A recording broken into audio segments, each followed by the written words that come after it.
Hi guys, current affairs funda में आप सभी का स्वागत है। मैं हूं आपके साथ अभिषेक शर्मा और आज के इस वीडियो सेशन में हम 2 नवंबर तक के सभी इंपॉर्टेंट करंट अफेयर्स कवर करने वाले हैं। हमेशा की तरह आप इस वीडियो को अंत तक जरूर देखिएगा। आज भी आपको काफ़ी कुछ जानने के लिए मिलेगा। साथ ही गाइस, इस सेशन को शुरू करने से पहले आप सभी को बताना चाहूँगा, यदि आप हमारी daily current affairs PDF, weekly PDF और मंथली पीडीएफ चाहते हैं तो इस वीडियो के फर्स्ट कमेंट में दिए गए लिंक पर क्लिक करके पा सकते हैं। ज़्यादा जानकारी के लिए आप इस स्लाइड पर दिए गए सभी पॉइंट्स को जरूर पढ़ें। कोई भी आपका डाउट हो, कुछ भी आप पूछना चाहें तो हमें कमेंट बॉक्स में ज़रूर लिखें। साथ ही आपको इसमें स्ट्रैटेजी पीडीएफ भी प्रोवाइड कराई जाती है, ये भी आप ध्यान रखिएगा। तो चलिए फिर करते हैं शुरुआत इस वीडियो सेशन की। भारत सरकार और विश्व बैंक ने किस राज्य के लिए 40 मिलियन यूएस डॉलर की स्वास्थ्य परियोजना पर हस्ताक्षर किए हैं? ऑप्शन है आपके पास सिक्किम, मणिपुर, मिजोरम या फिर मेघालय। सही आंसर होगा option D. Government of India and the world bank signed a 40 million US dollar health project for Meghalaya. तो मेघालय के लिए किया है। इंपॉर्टेंट क्वेश्चन है आपके लिए। मेघालय के बारे में जानेंगे। इसकी कैपिटल शिलोंग है। कई बार एग्जाम में पूछा जाता है कि स्कॉटलैंड ऑफ द ईस्ट के नाम से कौन सा शहर जाना जाता है? आंसर होगा शिलोंग। यहाँ के गवर्नर सत्यपाल मलिक हैं। चीफ मिनिस्टर है कॉनरेड सांगमा।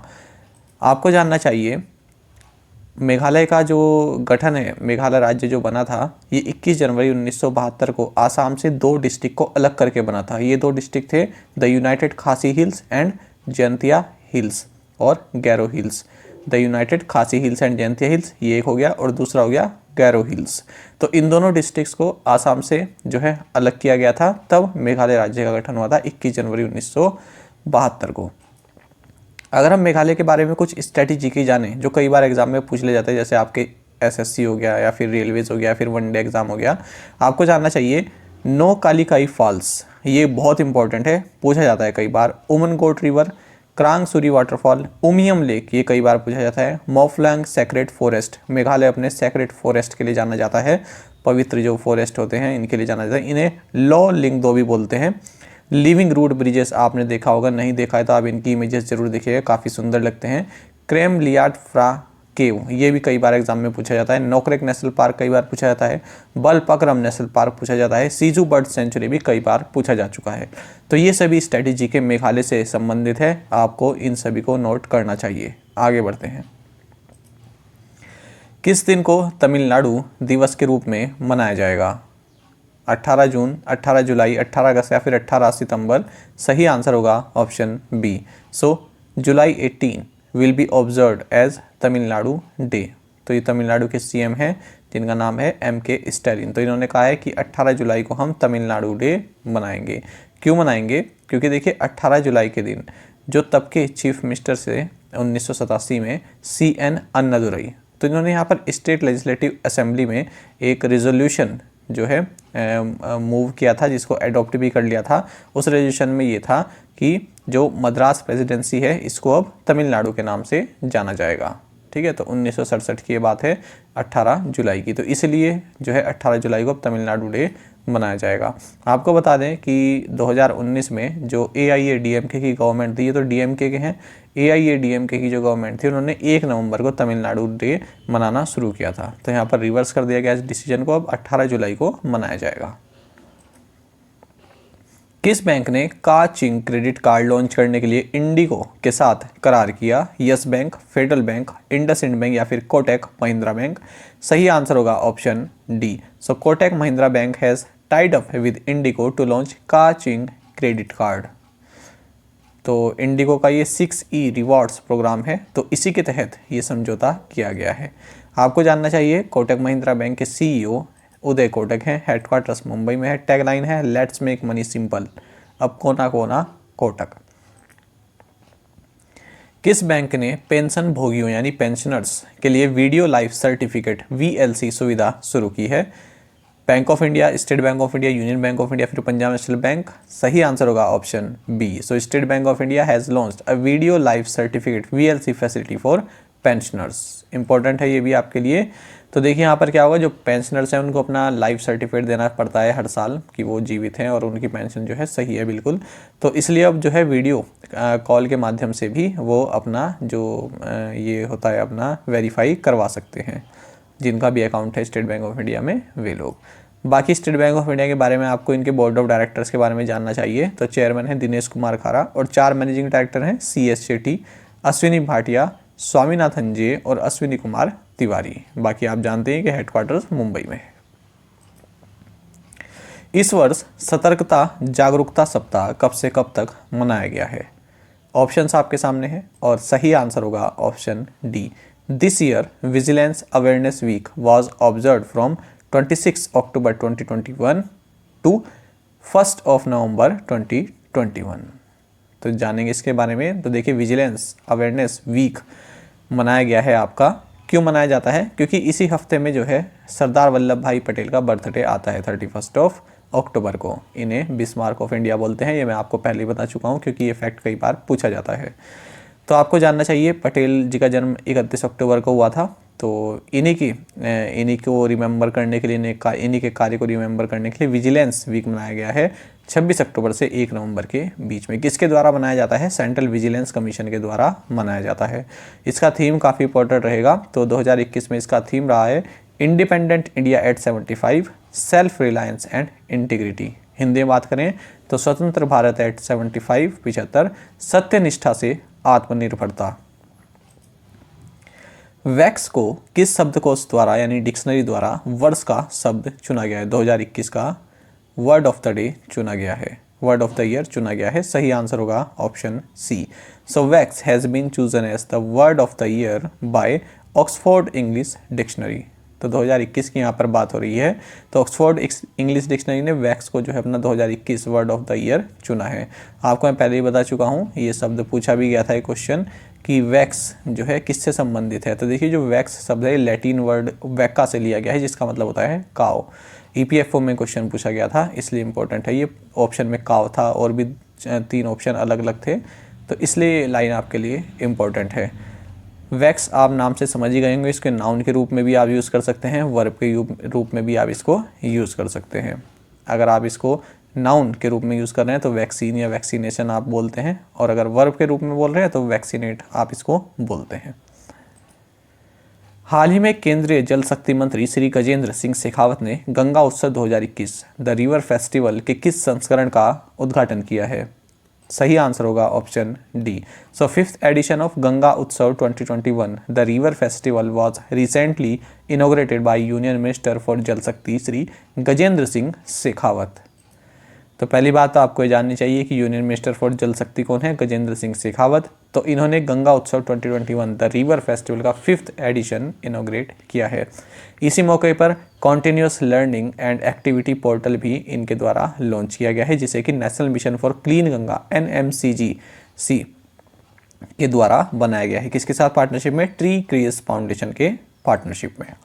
आपको जानना चाहिए इसी मौके पर Ganga Atlas river of the past, तो ये एक एटलस बनाई गई है IIT कानपुर के द्वारा, इसको भी यहाँ पर लॉन्च किया गया। देखिए, आपको जानना चाहिए इसी के साथ national mission for clean Ganga जो है NMCG, तो इसने Guinness book of world record में भी अपना नाम दर्ज कराया है। किस लिए? क्योंकि इन्होंने जो है 1 घंटे के अंदर फेसबुक पर जो है most photos of handwritten notes, तो काफ़ी सारी फ़ोटोज़ इन्होंने डाली हैं जिनमें हैंड रिटन नोट्स लिखे हुए थे, 1 घंटे के अंदर अंदर इन्होंने अपलोड किए हैं। तो इसलिए इन्होंने Guinness book of world record भी बनाया है इसी दिन, गंगा उत्सव के फर्स्ट डे के दिन। तो जब बात हो रही है NMCG की, तो आपको जानना चाहिए जो ये NMCG है national mission for clean Ganga, इसके डायरेक्टर जनरल राजीव रंजन मिश्रा हैं। आगे बढ़ते हैं, ये इंपॉर्टेंट रहेगा आपके लिए काफ़ी, मान के चलिए आगे आने वाले एग्जाम में यहाँ से क्वेश्चन पूछा जा सकता है, तो ध्यान से सुनिएगा पूरी बात।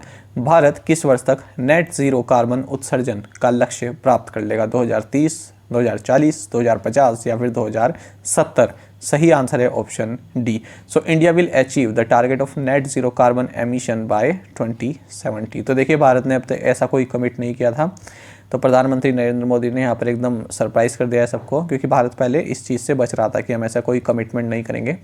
तो यहाँ पर 2070 कमिटमेंट किया गया है। पहले आप ये देखिए, 31 अक्टूबर 12 नवंबर 2021 क्लास को COP26 in partnership with Italy, जानेंगे इसके बारे में। तो देखिए, COP26 क्लाइमेट चेंज समिट कहाँ पर हो रही है? ग्लासगो स्कॉटलैंड UK में। तो इसको एड्रेस किया प्रधानमंत्री नरेंद्र मोदी ने और इन्होंने कहा कि हम जो नेट ज़ीरो कार्बन एमिशन है ये हमारा 2070 तक हम इसको अचीव कर लेंगे। नेट ज़ीरो कार्बन एमिशन का मतलब ये नहीं है कि कार्बन बिल्कुल भी उत्सर्जित ही नहीं होगा कंट्री से। नेट ज़ीरो कार्बन एमिशन या फिर कार्बन न्यूट्रलिटी का मतलब होता है जितना कार्बन आप एमिट कर रहे हैं, जितना कार्बन उत्सर्जन आप कर रहे हैं, उतना ही कार्बन आप जो है सोक भी कर ले रहे हैं, ठीक है, उतना ही कार्बन आप वहाँ से रिमूव भी कर रहे हैं। जो एटमॉस्फेयर है आपका, उतना ही जो आपका ये ग्रीन हाउसेज गैसेस हैं इनको आप सोक भी कर ले रहे हैं, इनको आप रिमूव भी कर ले रहे हैं। एमिशन तो हो रहा है लेकिन उसको कंपनसेट करने के लिए आप उसको रिमूव भी कर ले रहे हैं। जैसे अमेजोन रेन फॉरेस्ट हैं तो ये कार्बन सिंक के लिए जाने जाते हैं, यानी कि ये कार्बन को जो है खींच लेते हैं अपनी तरफ, ठीक है। तो इसलिए अब क्योंकि यहाँ पर डिफॉरेस्टेशन हो रहा है तो अब यहाँ पर कार्बन डाइऑक्साइड की जो है काफ़ी जो है भारी मात्रा यहाँ पर इस अब पाई जाती है, इसलिए जो है डिफॉरेस्टेशन जो है काफ़ी हानिकारक है। आई होप आप समझ गए होंगे नेट जीरो कार्बन एमिशन क्या होता है। आपके इंटरव्यू में पूछा जा सकता है कि नेट जीरो कार्बन एमिशन का मतलब क्या है। इंटरव्यू कोई भी हो, आपका बैंक का हो या किसी भी चीज़ का हो, ये काफ़ी इंपॉर्टेंट टॉपिक है क्योंकि इन्वायरमेंट से रिलेटेड हर एक टॉपिक आपके लिए इंपॉर्टेंट रहता है। तो ये टर्म आपको जाननी चाहिए। जितना आप उत्सर्जन कर रहे हैं उतना ही आप ग्रीन हाउस गैसेस को रिमूव भी कर रहे हैं, तो उसको बोलते हैं नेट जीरो कार्बन एमिशन। तो देखिए आपको जानना चाहिए भारत के अलावा यूएस एंड यूरोपियन यूनियन 2050 तक इन्होंने कमिट किया है कि हम नेट जीरो कार्बन एमिशन प्राप्त कर लेंगे। चाइना ने कहा है 2060 तक और भारत ने कहा है 2070 तक। काफ़ी लेट है भारत हालांकि। तो देखिए साथ ही आपको जानना चाहिए भारत ने और भी कई सारे यहाँ पर कमिटमेंट किए हैं, जानेंगे इनके बारे में। तो इन्होंने ये कहा है कि जो हम नॉन फॉसिल एनर्जी इसको इंस्टॉल कर रहे हैं, ठीक है, तो इसकी जो वो रिन्यूएबल एनर्जी होती है तो 450 गीगावाट है हमारी जो अभी लक्ष्य है 2030 तक, हम इसको बढ़ा रहे हैं, अब 500 गीगावाट हम इसको कर रहे हैं। साथ ही उन्होंने कहा है कि 2030 तक हम जो है रिन्यूएबल एनर्जी की जो रिक्वायरमेंट है उसको 50% जो है अपना कर लेंगे, यानी कि टोटल एनर्जी जो है उसका जो टोटल एनर्जी हमारी रिक्वायरमेंट है उसका 50% हम रिन्यूएबल एनर्जी से प्राप्त कर लेंगे 2030 तक। ऐसा भी भारत ने कमिटमेंट किया है। साथ ही भारत ने ये कहा है कि जो गुड्स होते हैं, जो सामान होता है, उनको प्रोड्यूस करने में जो एनर्जी जो वेस्ट होती है, जो निकलती है, उसको भी हम 45% तक रिड्यूस कर लेंगे 2030 तक। हालांकि पहले टारगेट 35% था, तो भारत ने इसको बढ़ा दिया है, 45% तक हम इसको रिड्यूस करेंगे। इसको बोलते हैं कार्बन इंटेंसिटी। आपको बता दें भारत जो है वर्ल्ड का 3rd बिगेस्ट एमिटर है ग्रीन हाउस गैसेस का। पहले नंबर पर चाइना है, उसके बाद है यूनाइटेड स्टेट्स। अब इस समिट के बारे में इंपॉर्टेंट चीज़ें जान लेते हैं। पहली बात तो ये यूनाइटेड किंगडम में हो रहा है, जैसे मैंने आपको बताया। किसके साथ पार्टनरशिप में? इटली के साथ पार्टनरशिप में। तो एक क्वेश्चन बन सकता है कि किसके साथ पार्टनरशिप में ये समिट हुई है। COP26 यानी कि 26th United nation climate change conference of parties. COP का मतलब होता है कॉन्फ्रेंस ऑफ पार्टीज। 31 अक्टूबर से 12 नवंबर तक ये चलने वाली है। क्या मकसद है इसका? पेरिस एग्रीमेंट हुआ था 2015 का, फिर एक ये आपका UN framework convention on climate change जो कि 1994 की एक ट्रीटी है। 197 इसमें मेंबर्स हैं, 196 कंट्री प्लस EU। तो इसमें जो जो भी वादे इन लोगों ने किए थे, कंट्रीज ने जो जो कमिटमेंट की थी, तो उनको एक्सेलरेट करने के लिए, उनमें तेज़ी लाने के लिए ये सबमिट की जा रही है। आई होप आपको ये क्वेश्चन काफ़ी अच्छे से क्लियर हो गया होगा। अभी भी कोई डाउट हो तो पूछ सकते हैं आप। आगे बढ़ते हैं। कितने भारतीय संस्थानों ने टाइम्स हायर एजुकेशन की विश्व प्रतिष्ठा रैंकिंग 2021 में जगह बनाई है? 2, 4, 6 या 10? सही आंसर है option B. So 4 Indian institutes have made it to the Times Higher Education's World Reputation Rankings 2021। तो देखिए यहाँ पर टाइम्स की एक एनुअल रेपुटेशन रैंकिंग आती है, तो इसमें 4 इंडियन इंस्टीट्यूट्स ने अपनी जगह बनाई है वर्ल्ड की टॉप 200 यूनिवर्सिटीज़ में। तो देखिए बैंड दिया गया है 91 से 100 का बैंड, 126 से 150 का बैंड। तो 91 से 100 के बैंड में हमारा जो IIC बेंगलोर है ये है, 126 से 150 में IIT बॉम्बे है, 176 से 200 में IIT दिल्ली है, 176 से 200 में IIT मद्रास है। अगर हम ग्लोबली रैंकिंग की बात करें तो नंबर 1 पर हार्वर्ड यूनिवर्सिटी ऑफ USA है, दूसरे नंबर पर MIT है USA की, Massachusetts institute of technology USA की, और तीसरे नंबर पर है यूनाइटेड किंगडम की यूनिवर्सिटी ऑफ ऑक्सफोर्ड। तो इंपॉर्टेंट रहेगा ये भी क्वेश्चन। दिनेश के पटनायक को किस देश में भारत के अगले राजदूत के रूप में नियुक्त किया गया? ऑप्शंस आपके सामने हैं। सही आंसर होगा option B. Dinesh K Patnaik appointed as the next ambassador of India to Spain. बाकी आप जानते हैं स्पेन की कैपिटल मैड्रिड है, करेंसी यूरो है। पवन कपूर को किस देश में भारत के अगले राजदूत के रूप में नियुक्त किया गया है? रशिया, म्यांमार, इंडोनेशिया, फिर बांग्लादेश। सही आंसर होगा option A. So Pawan Kapoor appointed as the next ambassador of India to Russia. बाकी आपको जानना चाहिए, रशिया के प्रेसिडेंट व्लादिमीर पुतिन हैं, यहाँ के प्राइम मिनिस्टर मिखाइल मिशुस्तिन हैं, कैपिटल मॉस्को है, करेंसी रशियन रूबल है। किस देश के हिदेकी मत्सुयामा ने जोजो चैंपियनशिप जीती है? चाइना, जापान, मलेशिया या फिर साउथ कोरिया। सही आंसर होगा option B. So Japan Hideki Matsuyama won the Zozo championship. तो गोल्फ टूर्नामेंट की यहाँ पर बात हो रही है और ये जापान में ही होती है वाली चैंपियनशिप, जोजो चैंपियनशिप। तो जापान के हिदेकी मत्सुयामा ने चैंपियनशिप जीती है। उत्तराखंड के पहले इंटरनेट एक्सचेंज का उद्घाटन हाल ही में MOSIT राजीव चंद्रशेखर ने किस शहर में किया? रुड़की, हरिद्वार, देहरादून या फिर मसूरी। सही आंसर होगा option C. The first internet exchange of Uttarakhand was recently inaugurated by minister of state information and technology Rajeev Chandrasekhar in Dehradun. तो देखिए, जो राजीव चंद्रशेखर हैं ये minister of state for electronics and information technology and skill development and entrepreneurship हैं। तो इन्होंने देहरादून, उत्तराखंड की capital है देहरादून, यहाँ पर फर्स्ट इंटरनेट एक्सचेंज इस राज्य का जो है उद्घाटन किया है। तो निक्सी का ये 10th इंटरनेट एक्सचेंज है पूरी कंट्री में। निक्सी मतलब national internet exchange of India. तो ये भी आपके लिए इंपॉर्टेंट रहेगा क्वेश्चन, क्योंकि नेशनल से जुड़ा है ये, ठीक है, केवल स्टेट से नहीं जुड़ा है, क्योंकि राजीव चंद्रशेखर ये जो है मिनिस्टर ऑफ स्टेट है, इनके द्वारा उद्घाटन किया गया है, इसलिए क्वेश्चन आपके लिए इंपॉर्टेंट है। आगे बढ़ते हैं।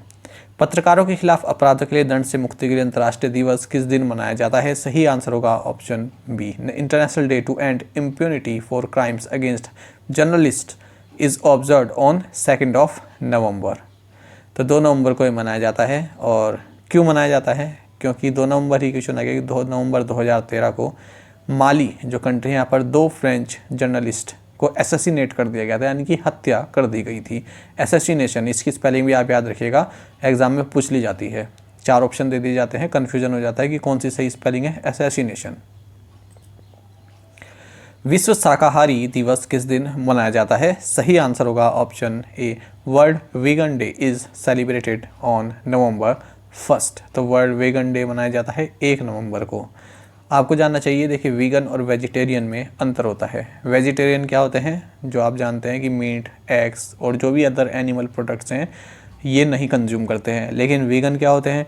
वीगन जो है आपका, ये भी वेजिटेरियंस होते हैं और ये डेयरी प्रोडक्ट्स जैसे कि मिल्क, चीज़, योगर्ट, पनीर ये भी नहीं खाते हैं, ठीक है। तो वीगन थोड़ा सख्ती हो गया है यहाँ पर। तो आई होप आप समझ गए वेजिटेरियन एंड वीगन में क्या अंतर है। आगे बढ़ते हैं। CBSE ने सशस्त्र बलों की बहादुरी के बारे में जागरूकता बढ़ाने के लिए स्कूलों में कौन सी परियोजना या प्रोजेक्ट को शुरू किया? सही आंसर होगा option B. CBSE launched Veer Gatha project in schools to raise awareness about bravery of armed forces. तो आर्म्ड फोर्सेस की ब्रेवरी को बच्चों तक पहुंचाने के लिए, अवेयरनेस फैलाने के लिए central board of secondary education CBSE ने वीर गाथा प्रोजेक्ट लॉन्च किया है क्लास 3rd से 12th तक के बच्चों के लिए। आपको बता दें, गैलेंट्री अवार्ड्स के बारे में जानकारी दी जाएगी यहाँ पर, जो बहादुरी के लिए दिए जाते हैं। गैलेंट्री अवार्ड्स जो हैं रिपब्लिक डे और इंडिपेंडेंस डे पर दिए जाते हैं। सर्बिया में आयोजित 5वें रुजना जोरा शतरंज टूर्नामेंट में कौन विजेता बनकर उभरा है? S Nitin, P Iniyan, VS Rahul, Makarian Rudik. सही आंसर होगा option B. So P Iniyan emerged winner in the 5th Rujna Zora chess tournament held in Serbia. तो सर्बिया में ये रुजना जोरा चेस टूर्नामेंट हुआ है और P Iniyan Indian grand master हैं, P Iniyan ये इसमें जीते हैं। एमवे इंडिया और न्यूट्रीलाइट के लिए किस अभिनेता को ब्रांड एम्बेसडर बनाया गया है? राजकुमार राव, अक्षय कुमार, रणवीर सिंह या फिर अमिताभ बच्चन। सही आंसर होगा ऑप्शन डी है फ्रेंड्स ये, ठीक है, D. So Amitabh Bachchan has been roped in as brand ambassador for Amway India and Nutrilite. तो ये इंपॉर्टेंट क्वेश्चन है आपके लिए, जानना चाहिए अमिताभ बच्चन ब्रांड एम्बेसडर बने हैं इसके। अब जान लेते हैं प्रीवियस असाइनमेंट क्वेश्चंस के answer. What is the capital and currency of Lithuania? Answer is capital is Vilnius and currency is euro. Statue of peace is located in which state? Answer is Rajasthan. Who is the author of the book titled AIIMS में एक जंग लड़ते हुए? Answer is Ramesh Pokhriyal Nishank. Which agency publishes world economic outlook report? Answer is international monetary fund IMF। Which company has overtaken Bharti Airtel to become the second largest fixed broadband provider in the country? Answer is Reliance Jio।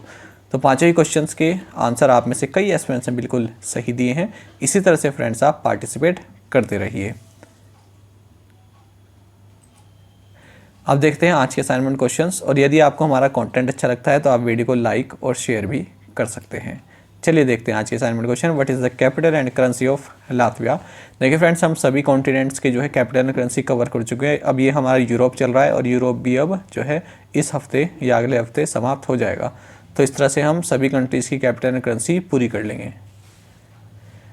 Trevi fountain is situated in which country? ये important है, बिल्कुल news में बना हुआ है। Global leaders जो हैं यहाँ पर मौजूद रहे, तो आपको बताना है Trevi fountain is situated in which country.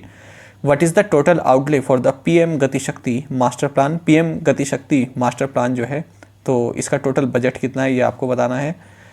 Puneet राजकुमार, जिन्हें अप्पू भी कहते हैं, तो इनकी हाल ही में डेथ हो गई है। आपको बताना है ये किस फिल्म इंडस्ट्री से जुड़े हुए थे?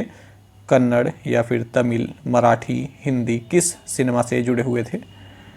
The reserve bank of India has authorised Bandhan bank as an agency bank. The bank is headquartered in which city? तो बंधन बैंक को RBI ने एजेंसी बैंक के रूप में जो है स्वीकार कर लिया है। आपको बताना है कि बंधन बैंक का हेडक्वार्टर किस सिटी में है। तो पांचों क्वेश्चंस के आंसर आप हमें कमेंट बॉक्स में जरूर दीजिएगा। यदि आपको एक क्वेश्चन का आंसर भी आता है तो वो भी आप हमें कमेंट बॉक्स में जरूर से बताएंगे। साथ ही करंट अफेयर्स फंडा को आप टेलीग्राम पर भी ज्वाइन कर सकते हैं। यहाँ पर रेगुलर वीडियो अपडेट्स और करंट क्विजेस हम आप सभी के लिए डालते रहते हैं। साथ ही डिस्कशन ग्रुप में आप किसी भी क्वेश्चन का सोल्यूशन पा सकते हैं।